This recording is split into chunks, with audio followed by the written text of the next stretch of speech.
후반기 맞이 특별 새벽 기도회 우리 큐티 집에 맞춰서 한 주간 여호수아 말씀으로 함께 은혜를 받았습니다. 여호수아서는 이스라엘의 가나안 정복기입니다. 이스라엘의 가나안 정복은 크게 세 지역으로 나눠서 진행이 됩니다. 가장 먼저 중부 지방을 점령을 하고요. 그 다음에 남부 지방을 점령을 하고요. 마지막으로 북부 지방을 점령합니다. 이게 순서예요. 먼저 중부 지방 가운데를 처음에 딱 요단강 건너서 관통해서 첫 번째로 만난 성이 여리고입니다. 그리고 그 다음이 아이성입니다. 여기가 중부 지방인 거예요. 자, 첫 번째 성 여리고에서 이스라엘은 대승리를 거둡니다. 나팔 소리와 함께 하나님께서 친히 강림하셨고, 하나님께서 강림하실 때에 지진이 일어났습니다.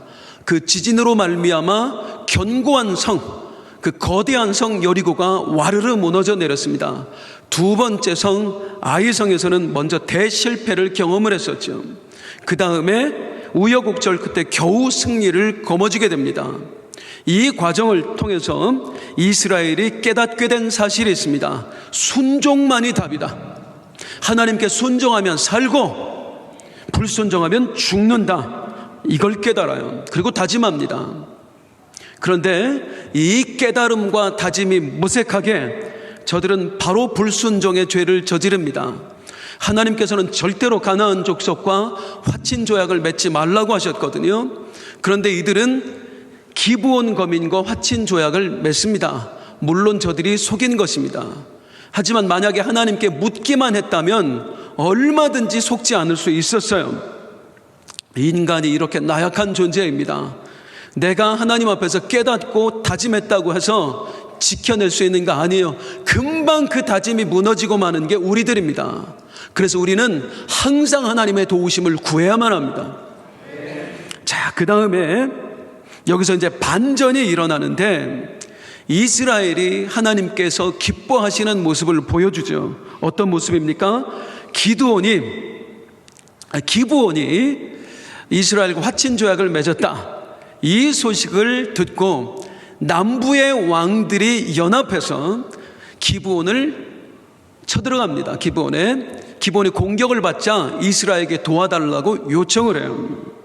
그 요청을 받고 이스라엘이 기브온을 구하기 위해서 전쟁에 뛰어듭니다. 이 전쟁이 바로 두 번째 정복, 가나안의 남부 지역 정복입니다. 남부 지역 정복이에요.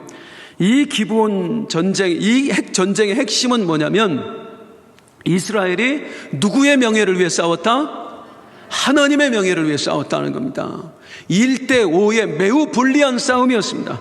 하지만 이스라엘은 하나님의 이름으로 맺은 조약을 지키기 위해서 그 불리한 싸움에 자기들의 목숨을 거는 거예요. 이 믿음의 행위를 하나님이 기뻐하셨고 하나님께서 온몸으로 그 기쁨을 화답해 주십니다. 어떻게 하시죠? 그 전쟁에 친히 참전하셔요. 초자연적인 역사들을 이스라엘을 위해서 하나님께서 행해 주십니다. 하늘에서 우박 덩어리가 떨어지게 하셨고 또 여호수아의 선포에는 해와 달이 멈춰지게 하셨습니다. 이 하나님의 참전과 그리고 초자연적인 역사를 통해서 이스라엘 사기가 오를 대로 올랐습니다. 그리고 가나안 남부의 족속들은 사기가 있는 대로 꺾여버립니다. 이미 전쟁의 승패는 결정이 나버린 거예요. 그야말로 이제는 파죽지세. 이스라엘 단 한 번의 원정으로, 남부 원정으로 기브온을 구하기 위해서 뛰어든 남부 원정입니다.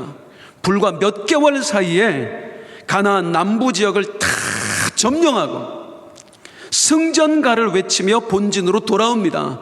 이게 여호수아 10장 이야기예요. 그리고 이제 오늘 보게 될 여호수아 11장은 어떤 내용이냐면 이스라엘의 가나안 북부 점령기입니다. 북부 지역 점령기예요. 그래서 이제 오늘 가나안 북부 지역 점령기를 함께 말씀으로 확인해 보겠는데 이스라엘의 가나안 북부 점령기에 보여지는 몇 가지 특징을 함께 우리가 나눠보면서 은혜를 받고자 합니다.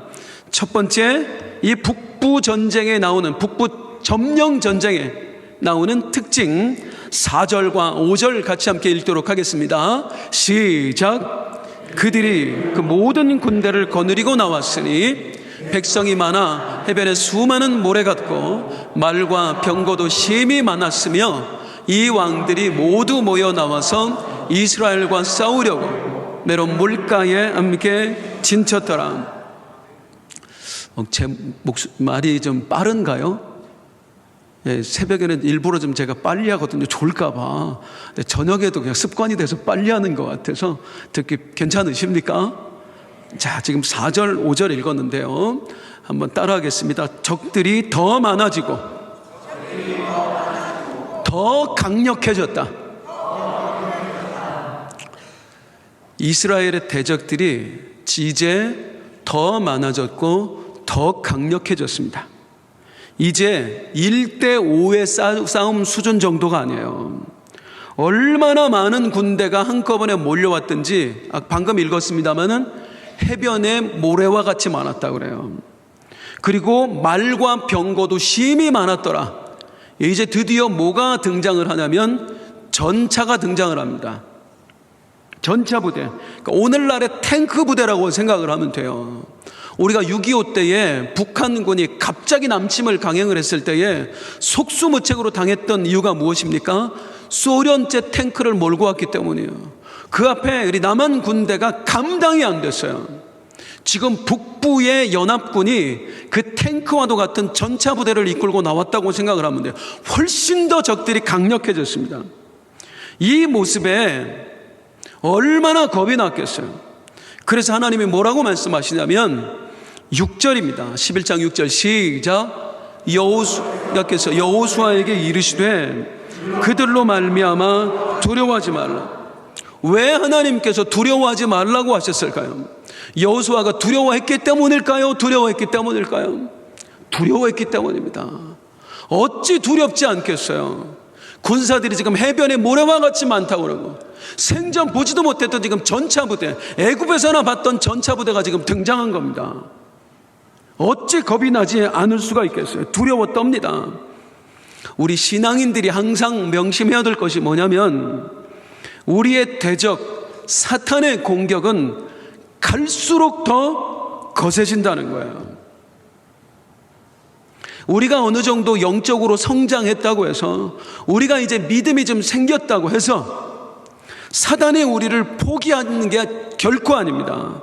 내가 성장하면 성장할수록 사탄은 더 많은 위기의식을 느낍니다. 그리고 더 강하게 우리를 공격합니다. 때로는 삶의 고난과 시련으로 공격을 하고 때로는 각종 시험거리로 우리를 공격하고 때로는 우리를 아주 영적 무기력함에 빠지게 함으로써 더 강하게 사탄은 공격해 오는 거예요. 공격합니다. 더 공격합니다. 갈수록 더 공격합니다. 그런데 염려하지 마시기 바랍니다. 여호수아와 함께 하신 하나님께서 우리와 함께 하고 계신 줄로 믿습니다. 뭐라고 말씀하셨어요? 그들로 말미암아 두려워하지 말라. 왜? 이미 승리는 너의 것이니까. 내가 너희와 함께 하고 있으니까. 그 하나님의 함께 하심을 믿고 담대하게 나가라는 거예요. 어떻게? 네가 더 세게 공격해? 우리 하나님이 더 강하게 나를 붙들어 주실 거야. 더 강하게 역사해 주실 거야. 사단이 공격하면 공격할수록 우리는 더 깨어서 더 기도하고 더 영적으로 무장하고 더 성장해야 할 줄로 믿습니다. 멈추면 지는 거예요. 기도는 갈수록 더 해야 됩니다. 더 깊어져야 됩니다.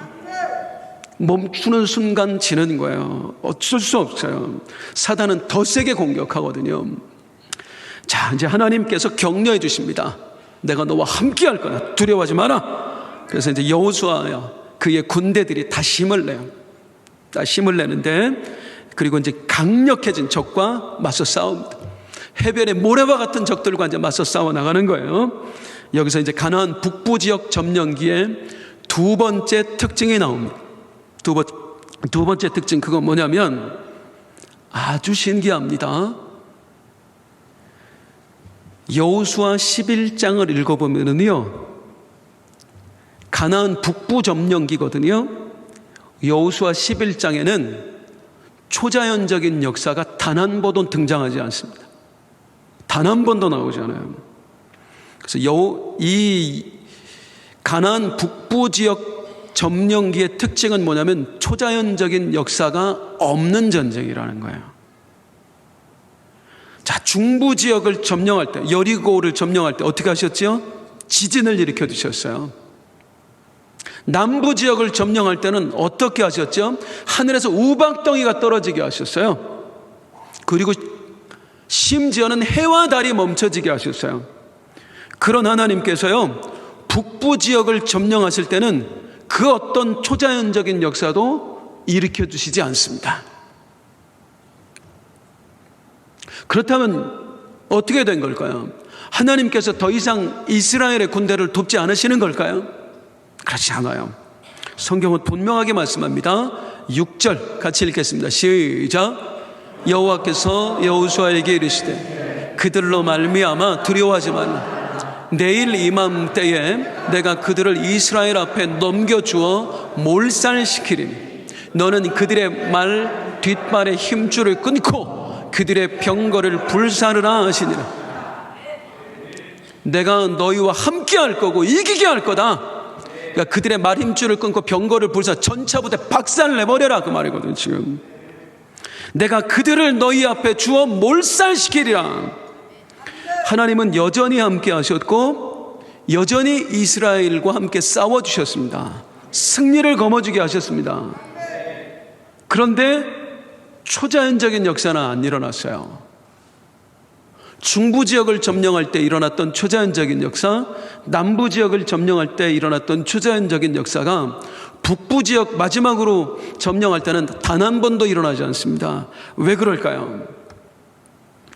이제는 우리 하나님께서 일하시는 방식이 달라진 겁니다. 어떻게 달라졌어요? 이제 더 이상 하나님이 전면에 나서지 않습니다. 이스라엘을 앞세우고 하나님께서 뒤편에 서십니다. 왜요? 그렇게 해도 될 만큼 이스라엘이 성장했거든요. 성장했거든요.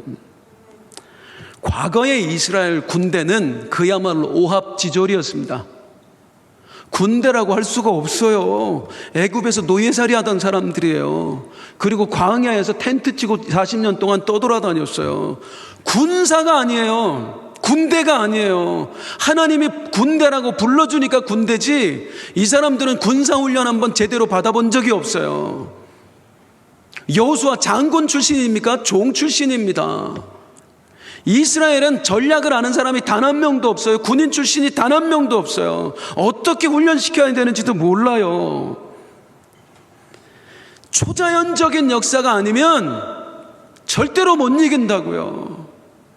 하나님이 전면에 나서지 않으시면 이스라엘은 어떤 군대냐면 여리고 어떡하지? 아이성 까불다가 아이성에 박살을 나잖아요. 그 조그만 성에. 그게 자기네들 본 실력이에요. 1대5의 싸움 절대로 못 이깁니다. 절대로 못 이겨요. 초자연적인 역사가 아니면 이길 수 없어요. 오합지졸 벌벌벌벌 떨고.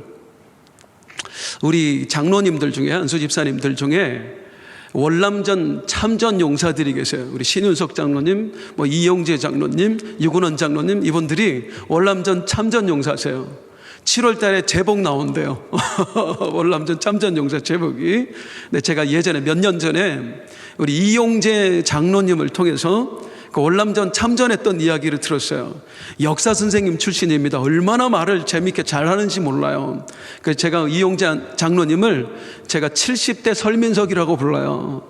그런데 우리 장로님 처음 월남전 파병 나가서 첫 번째 전투 얘기를 해주시는데 와 실감나. 저는 그거를 흉내를 못 내겠어요. 어떻게 처음 전쟁 나가는데 훈련은 받아봤지만 전쟁은 처음이잖아요. 사람 죽여본 일이 있습니까? 사람이 죽는 걸 본 일이 있습니까? 얼마나 떨려. 달달달달달달 떨리죠.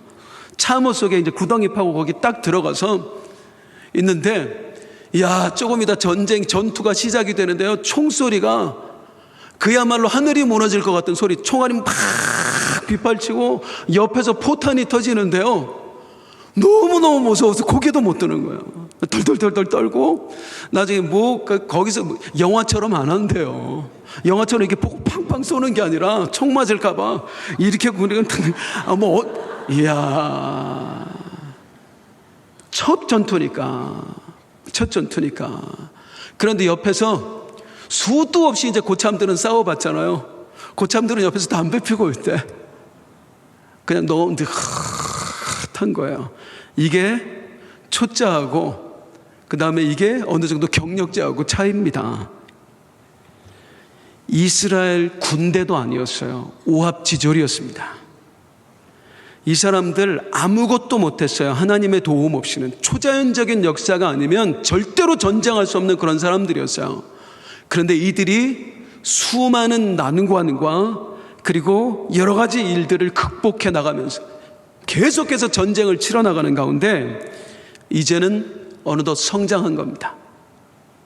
하나님께서 우박덩이 안 쏟아 부으셔도, 우리 하나님께서 지진 안 일으켜 주셔도, 이제는 하나님이 뒤에서 어느 정도 돕기만 하셔도 저들이 전면에 나와서 싸울 정도의 실력을 갖춘 거예요. 성장했다 그 말입니다. 하나님이 용기 주시면 내가 너희와 함께 할게, 도와줄게. 그리고 하나님이 힘만 조금 불어넣어 주시면 얼마든지 가서 적들과 맞서 싸울 사람들, 그 오합지졸들이 이만큼 성장한 겁니다. 그러니까 하나님의 싸움의 방식이 완전히 달라져 버리는 거예요. 부모의 가장 큰 기쁨은 무엇입니까? 자녀가 성장하는 걸 보는 것입니다. 저희 아들 셋 키우면서 그때마다 이렇게 감동되는 순간들이 있어요. 저는 언제를 잊지 못하냐면 세 아들 녀석들, 남자아들이다 보니까 이 녀석들 이렇게 기저귀 맨날 채우잖아요. 맨날 기저귀 채워야 되고 쉬 하고 해야 쉬하던 놈들이 어느 날 갑자기 쉬 말이 없다고 지가 가서 처음으로 쉬한 날, 우와, 감동 아니에요? 얘가 이만큼 컸구나. 이제는 내가 안 해줘도 되겠구나. 쉬 말이야, 저기로 가면 돼. 전에는 갔다가 어떻게 해야지 일일이 다 내가 챙겨줘야만 했던 애가 이제는 자기 힘으로 할 때, 그게 부모의 기쁨입니다. 하나님 마찬가지예요. 하나님이 우리에게 바라는 것, 하나님의 기쁨이 뭐냐면 우리가 성장하는 겁니다. 성장하는 거예요. 처음엔 하나님이 다 해줘야 돼요. 어린아이 받듯이 막 얼르고 달라고 해서 하나님이 다 해줘야 겨우 믿어, 겨우 예배에 나와, 겨우 기도해. 그런데 어느덧 성장해서 더 이상 하나님이 초자연적인 역사를 보이지 않더라도 스스로 알아서 기도하고, 스스로 예배하고, 스스로 하나님 섬기고, 스스로 마귀와 싸워나가고, 이 모습을 우리 하나님께서 기뻐하시는 겁니다. 그래서 우리의 신앙이 깊어지면 깊어질수록 있잖아요, 당연합니다. 초자연적인 역사는 당연히 줄어들 수밖에 없어요. 맨날 기적만 보고 살 수는 없잖아요. 기적을 본다는 게 꼭 믿음이 좋아서만이 아니에요. 물론 그럴 수도 있지만 그렇지 않은 경우도 너무 많은 거예요. 우리 주님이 하신 말씀이 뭐예요? 너는 나를 본고로 믿느냐? 보지 않고 믿는 자들은 복되도다. 처음 우리가 예수 믿을 때는 보여줘야 믿어요. 보여줘야 기도하고, 보여줘야 예배 나오고, 보여줘야 응답을 줘야만 우리가 헌신한다고요. 그런데 어느 정도 지나면 이제 보지 않고도, 하나님이 초자연적인 역사를 허락하지 않아도 우리가 스스로 할 수 있도록 되는 거예요. 그게 성장이고 그게 성숙입니다. 그래서 우리의 신앙은요, 하나님이 보여주지 않아도, 하나님이 나에게 초자연적인 역사를 일으켜 주시지 않더라도 흔들리지 않는 편안함. 어디서 많이 들어보지 않았어요? 시몬스 침대. 하나님이 무슨 응답을 주시고 기적을 보여주시면 와 막 했다가 아무 역사도 안 일어나고 푹 죽었다가 하는 게 아니라, 하나님이 역사를 일으키든 하나님이 응답을 더디 주시든 인내하게 하시든 흔들리지 않는 평안함. 시몬스 믿음, 시몬스 신앙, 그거 우리한테 필요한 겁니다. 그게 성숙한 신앙입니다. 그래서 하나님이 우리가 성숙하면 성숙할수록 초자연적인 역사를 덜 보여주세요. 왜 안 보여주시나 하지 말고, 내가 좀 컸나 보다, 우리 하나님이 나를 이제 좀 믿어주시나 보다, 그렇게 생각하시면 되는 거예요. 옆에 분에게 말씀하십니다. 흔들리지 맙시다. 다시 한번 제발 흔들리지 맙시다. 그래서 가나안 북부 전쟁 마지막 점령기에는요, 초자연적인 역사가 안 일어났어요. 니들 스스로 해라. 내가 뒤에서 받쳐줄 테니까 한번 해봐라. 달라요. 완전히 다릅니다. 이제 가나안 북부 점령기에 보여지는 특징 세 번째입니다. 마지막입니다. 18절 같이 함께 읽겠습니다. 시작. 여호수아가 그 모든 왕들과 싸운 지가 오랫동안이라. 따라하겠습니다. 오랫동안이라. 한 번 더. 오랫동안이라. 가나안 북부 정복에는 상당한 시간이 소요되었습니다. 아주 오래 걸린 전쟁이었어요. 지금까지 양상과 전혀 다릅니다. 북부 지역 여리고 아이성 점령하는데 며칠밖에 안 걸렸어요. 단 며칠이 그냥 다 점령을 해버렸어요. 남부 지역 점령하는데 몇 개월밖에 안 걸렸어요. 그런데 북부 지역 점령하는데 6년에서 7년이 걸립니다. 아주 오래 걸린 전쟁이었어요. 왜 그랬을까요? 솔직히 우리 하나님께서 도와주시기만 했다면, 초자연적이만 여긴 역사만 일으켜줬다면 몇 개월이면 끝날 전쟁이었습니다. 그런데 하나님께서 그냥 오래도록 전쟁하게 내버려 두세요. 고전하도록. 우리의 삶에요, 하나님이 초자연적인 역사 한 번만 일으켜주시면 고난 금방 끝나요. 그런데 때로 하나님이 오랫동안 내버려 둘 때가 있어요. 그냥 오래 싸우게. 이상하단 말이죠. 도대체 왜 그러실까? 지금 응답 한번 주시면, 역사 한번 하시면 금방 끝날 텐데, 그러면 내가 더 하나님 잘 섬기고 예배하고 기쁘게 살 텐데 왜 이렇게 나를 오랫동안 고통당하도록 그냥 내버려 두시는가 의문이 생길 때가 있잖아요. 우리가 왜 나를 깊은 어둠 속에 홀로 두시는지, 어두운 밤은 왜 그리 길었는지. 왜 그렇게 길어요, 하나님? 왜 그렇게 고통 속에 나를 오래 두십니까? 의문스러울 때가 있다고요. 오늘 여기가 해답을 줍니다. 오늘 이 본문이 거기에 대한 해답, 여러 가지 있겠지만 중요한 해답을 줍니다. 당연하게도 이거는 하나님의 계획이었습니다. 하나님은 단번에 점령케 하는 게 아니라 오랫동안 점령하도록 일부러 내버려 두셨어요. 그래서 너희들끼리 한번 싸워보라 하셨어요. 왜 그랬느냐? 우리 하나님은 당신이 내 백성들이 고통당하는 걸 즐기시냐? 그건 절대 아니고요. 자, 이스라엘 백성들이 가나안 땅에 들어가기 전에 이미 하나님께서 저들에게 주셨던 말씀이 있습니다. 자, 한번 볼게요. 출애굽기 23장 29절에 30절입니다. 시작.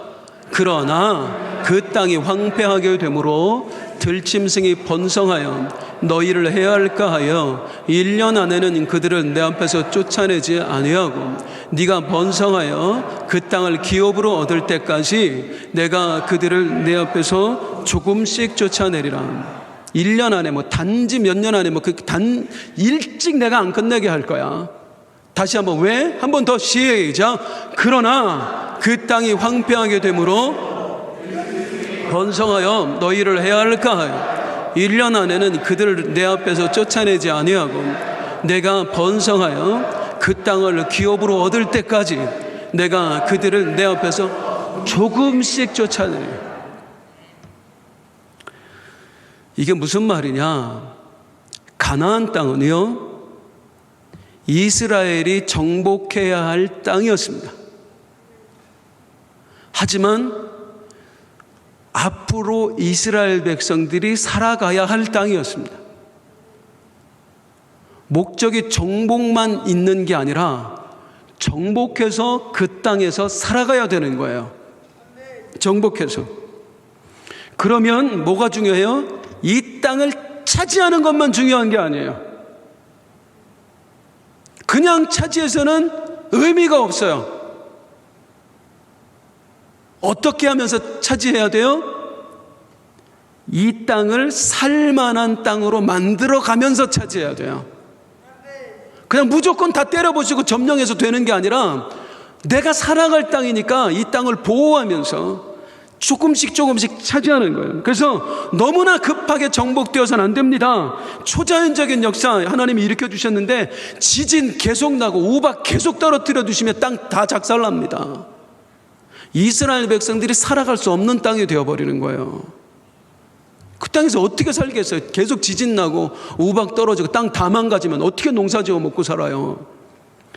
땅은 정복했는데 여기서 어떻게 살지? 이렇게 되어버리는 거예요. 그리고 아까 뭐라고 표현하면 들짐승이 번성하여, 이게 무슨 말하면 사람이 살 수 없어서 들짐승이 막 뛰노는 그런 땅으로 만들겠냐, 그런 땅이 되지 않게 하기 위하여, 그런 표현입니다. 그래서 하나님이 선택하신 방법은 뭐냐면 속도 조절하시는 거예요.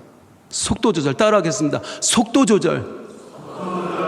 정복한 땅들이 너무 황폐해지지 않도록, 망가지지 않도록, 저들이 살아가던 그 가나안 부족들이 살아가던 거주지, 농토, 그리고 식수원, 나무, 이런 거 전부 다 하나님이 보호해 가시면서 앞으로 당신의 백성들이 그 땅에서 살아갈 수 있도록, 농사지면서 양치면서 살아갈 수 있도록, 먹고 살 수 있도록 아주 조심스럽게, 아주 천천히, 땅이 안 망가지도록 속도 조절해 가시면서 하나님께서 정복하게 하셨다, 그 말입니다. 얼마나 치밀하고 얼마나 세심한 하나님이세요. 우리가 살을 뺄 때도 너무 빨리 빼면 안 돼요. 요요가 옵니다. 20kg 뺐는데 더 막 살 뺐다고 막 여기저기서 축하했는데 6개월 있다 30kg 더 찌는 거예요. 급히 먹는 밥이 체합니다. 다이어트 건강하게 하려면 속도 조절해야 돼요. 천천히 근육을 붙여가면서. 그래야 건강하게 뺄 수 있는 거예요. 몸이 안 망가지고. 급하면 몸 다 망가집니다. 하나님께서 가나안 땅을 그런 식으로 정복하게 하신 거예요. 천천히, 땅이 안 망가지게. 그래서 몇 개월 만에 끝나게 하시는 게 아니라 너희들이 살아갈 땅이니까 1년이 걸리고 2년이 걸리고 그게 중요한 게 아니라 이 땅을 보호하는 게 중요하다. 그래서 하나님이 오래도록 전쟁하게 내버려 두시는 겁니다. 얼마나 치밀하신 하나님이에요. 그래서 제가 청년들한테도 얘기했습니다만, MBTI 어른들 아세요? 우리 하나님 J예요. J. 엄청 치밀하시고 계획적이야. 제가 얘기했습니다만 J가 뭔지 모르시는 분들 계시죠? 아주 계획적이다, 그 말이에요. 우리 하나님 즉흥적인 하나님이면 큰일 납니다. 야, 저것들 안 되겠어, 그냥 다시 취소해, 구원 취소, 이러면 큰일 납니다. 계획에 따라 치밀하게 한 걸음씩, 실수가 없으신 하나님이세요. 그래서 하나님께서 어떤 방법으로 속도 조절을 해나가시는가, 여러 가지가 있겠지만 그 중에 하나가 뭐냐면 여호수아 11장 20절, 오늘 본문에 나와요. 시작. 그들의 마음이 완악하게 하여 이스라엘을 대적하여 싸우러 온 것을 여호와께서 그리하게 하는 것. 그들을 완악하게, 그러니까 가나안 북부 지역의 왕들의 마음을 완악하게 해서 이스라엘에게 계속 대적하게 하신다. 어느 정도 싸우면 이것들이 포기하고 항복을 해야 되는데 완악해져가지고 마음이 우리 끝까지 싸울 거야. 그래서 이제 다 죽었나, 이제 포기했나 싶으면 또 와서 덤비고 또 와서 덤비고, 이게 7년 동안 걸렸다, 그 말이에요. 잡초처럼 완악하게 했다. 이거 성경에 가끔 등장하지요. 누구한테도 썼던 말이에요. 하나님께서 애굽왕 바로에게도, 바로의 마음을 완악하게 하여. 그런데 이 완악하게 했다는 말을 가끔 이렇게 오해하시는 것 같아요. 저들은 항복할 마음이 충분히 있었는데 우리 하나님께서 저들의 마음을 못되게 만들어가지고 이스라엘을 끝까지 괴롭히게 했다. 그게 완악하여의 뜻이 아닙니다. 왜 완악하여? 이게 해석하기가 어려운데요. 왜 그러냐면 어느 나라, 어느 민족이나 그 언어에 있어서 다른 민족들이 이해할 수 없는 자기들만의 언어가 있어요. 자기들만의. 예를 들면 우리 여기 전라도가 고향이신 분들 많이 계신데 전라도 분들 말하는 거 보면 도대체 뭔 말인가?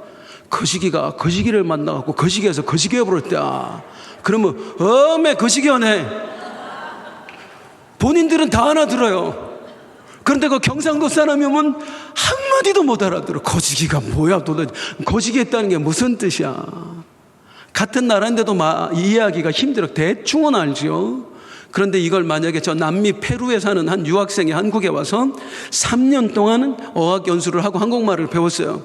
그래서 전라도에 갔는데 거시기가 거시기를 만나서 거시기하고 거시기 해버렸다고. 뭔 말인지 아예 못 알아들어요. 성경에 그런 단어가 많아요. 원래 우리의 언어가 아니기 때문에. 그래서 우리말로 번역을 해서 써놓긴 했지만 정확한 의미 전달이 안 됩니다. 그럴 수밖에 없는 게 원어 성경을 영어로 번역을 했고 영어로 번역된 걸 한문으로 번역됐고 한문으로 번역된 걸 한국말로 번역한 게 우리 성경이에요. 그러니까 몇 차례 번역이 계속되다 보니까 우리말은 정확한 의미, 성경의 의미를 알기가 어렵습니다. 와나카요도 마찬가지입니다. 와나카요의 그 히브리 원어의 가장 중요한 말, 우리말로는 해석이 어려운데요. 이거 가장 가까운 뜻은 뭐냐면 지들 마음대로 하게 내버려뒀다 이 뜻입니다. 지들 마음대로 하게 내버려뒀다. 그러니까 로마서 1장 28절에 보면 상실한 마음에 내버려두사 있죠. 이게 완악하게 했다는 거예요. 가장 가까운 표현이에요. 다시 말씀드려요. 북부 왕들의 마음을 완악하게 해서 저들이 끝까지 포기하지 않고 이스라엘에 대적하게 했다. 이게 무슨 뜻이겠어요? 저들이 지들 하고 싶은 대로 내버려 두니까 저들이 끝까지 포기하지 않고 덤볐다 그 말이잖아요. 이게 뭘 의미합니까? 지금까지의 전쟁에서는 북부 왕들의 마음은 내버려 두셨지만 지금까지 있었던 중부 지역 왕들 그리고 남부 지역 왕들의 마음은 하나님께서 움직이셨다는 거예요. 안 내버려 두고 겁먹게 하셨다는 거예요. 두렵게 만드셨다는 거예요. 이미 사기를 꺾어버리셨다는 거예요. 그러니까 여리고 왕이요 이스라엘 백성들이 진해성 주위를 7일 동안 돌고 있는데도 못 쳐들어와. 겁이 나서 다 우리 하나님이 그 마음까지는 만드신 겁니다. 그 하나님께서 북부 지역과 전쟁을 할 때는 마음을 안 건드리고 그냥 내버려 두시는 거예요. 완악하게 니들 마음대로 해봐. 그러니까 이것들이 포기하지 않아.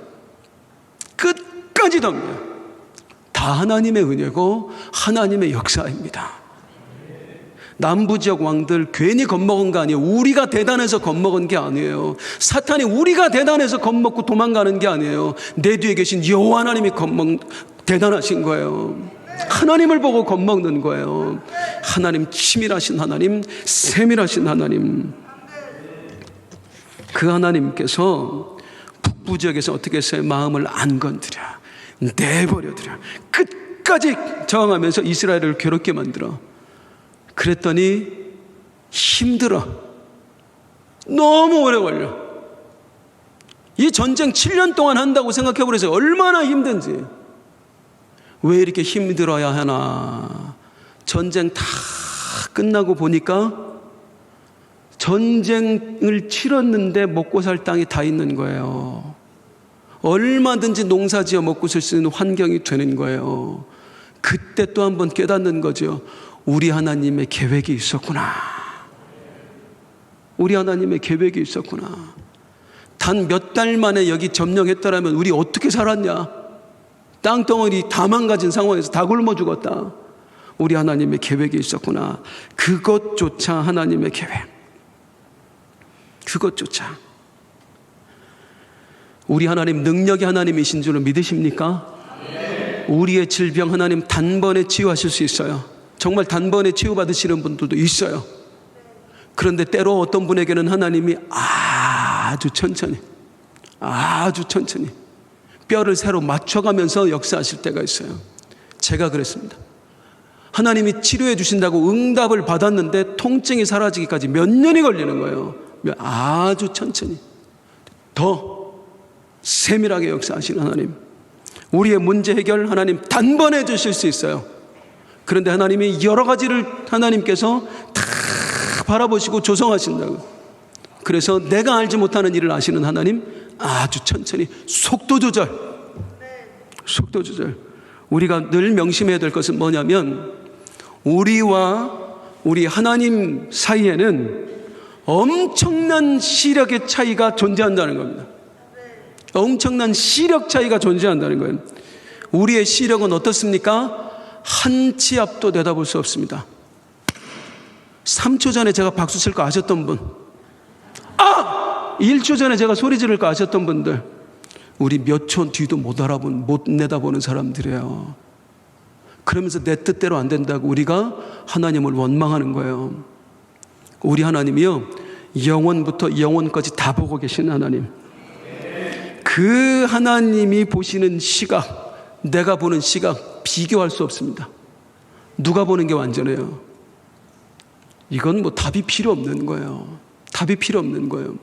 정말로 하나님을 믿는다면, 하나님이 영원까지 보신다고 믿는다면 맡기는 겁니다. 내 뜻대로 안 된다고 원망하는 게 아니라 한 치 앞도 못 보는 내 뜻대로 되는 게 더 이상하죠. 영원까지 보시는 그분의 뜻대로 돼야 완전한 거죠.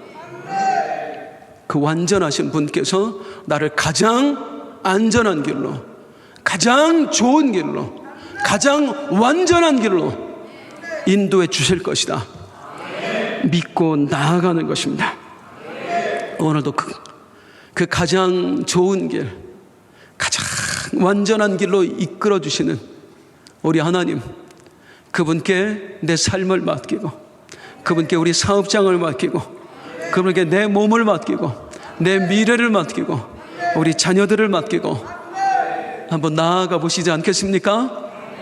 하나님 믿으면 승리합니다. 하나님이 함께 하시면 반드시 정복할 수 있습니다. 우리 한 주간 우리에게 은혜 주신 하나님께 박수로 영광 돌립니다. 할렐루야.